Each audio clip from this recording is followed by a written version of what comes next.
So let's just quickly go over on how to install Kafka. So for Kafka to get installed, we need a Java in our machine. So yeah, it would be better if we could choose above Java 8, like Java 11 or Java 17, from any distribution you prefer. So I'm picking it up from Corretto 17.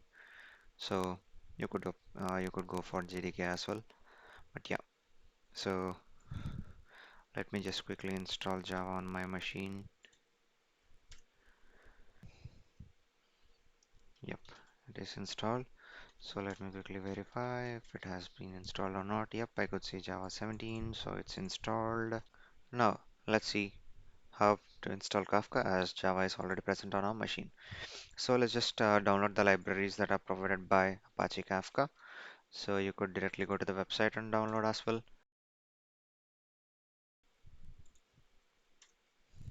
So we have unzipped it and let's see, do we have it? Yep, we have it here, Kafka 2.0. So let me just go inside the folder and now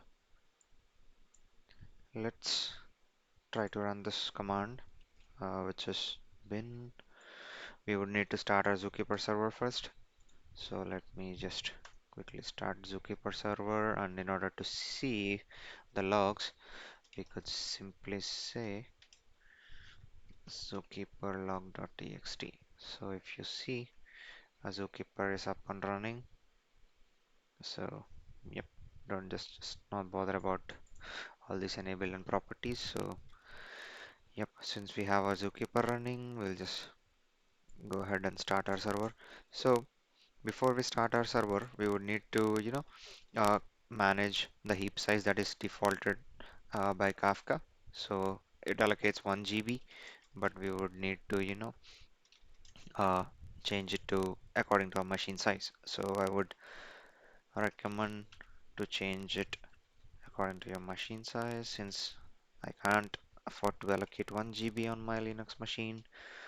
I will just go over and change it to 400 meg.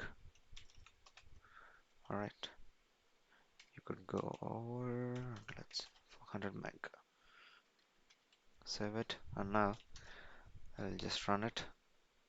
So what this nohub does is that it runs the program in the background and it outputs the logs to whatever the file we prefer, right?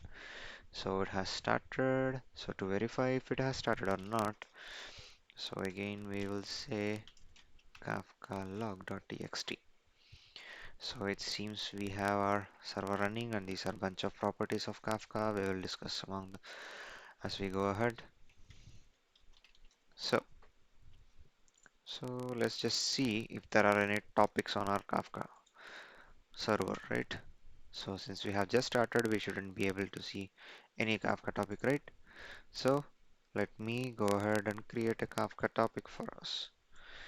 So using Kafka topics.sh, we could perform actions on topics. So I will specify my Bootstrap servers as localhost since it's running on my local server. Create will create a topic. Topic is my topic name. Partitions, the number of partitions we want, and the replication factor. Since we have a single node cluster, we will prefer as one. So yep. So what it says is the topic is created. So let's just see the list. Great. So it seems we have our topic ready. So that's how you install and run our Kafka on the local machine.